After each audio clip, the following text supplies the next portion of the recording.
Oh, we've pretty much come to the last operation on these drawers before we can start assembling them. The only other thing we'll have to do after this is just trim off the drawer bottoms to the exact, so the tongue's the exact same size as that groove that we put in.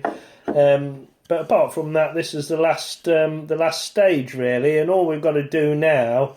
These are the drawer backs. They've got a dovetail on each end to go into the sides, but when that final piece drops in the drawer, we find it's going to hit the bottom. So what we've got to do is just rebate it out so it slips over the bottom and it all looks nice inside, looks like it all slips into grooves. But of course on the back we can't groove it, else otherwise when we put that piece into the two dovetails it'll just come in at the bottom. We can't sort of get it in the groove. So what we tend to do there is rebate the back over the drawer bottom. So that's what we're going to do next. I've got my old scrap piece here.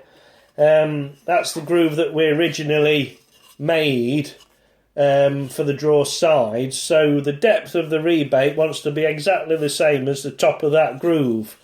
And I'm going to do it in two passes. I've already made a little pass there. It only needs to go in about 3 or 4 mil. But obviously the important one is to get that depth the same as the top of that groove.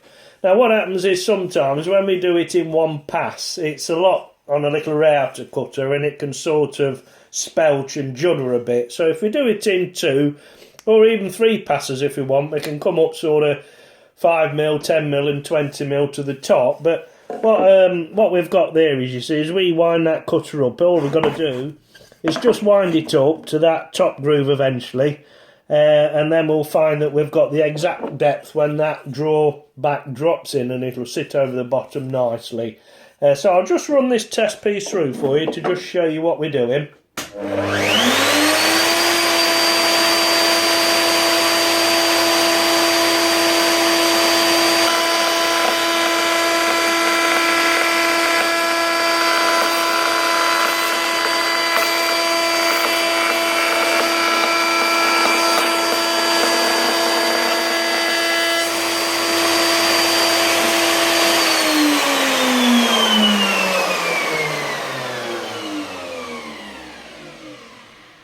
You can probably just see that there. It's took that out. It's about 3 or 4 mil deep. So what happens is, you see, when that's the drawer bottom, pretend it comes in and it'll just drop over and sit quite nicely, kind of like that.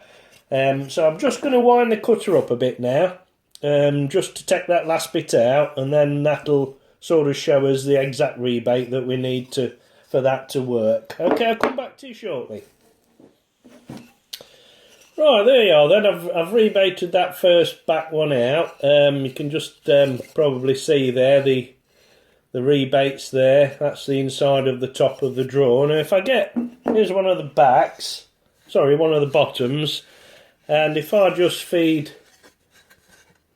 I'll feed that's the side that we've grooved out earlier. So if I just feed that onto there, like so, and then just trying to show you how we do this and demonstrate. But that dovetail then will slip inside there quite nicely, and you can see that back fits like that.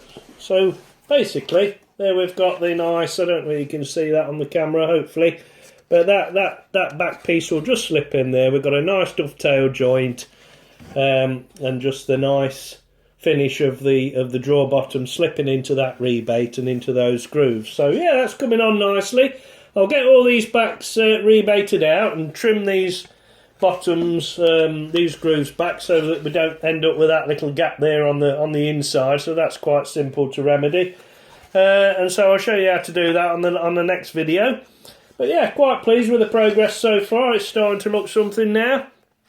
If you like what you're learning, just give us a thumbs up and a like, and we'll take it all from there. Okay, Smiling Sam, the Woodwork Man. Catch you next time.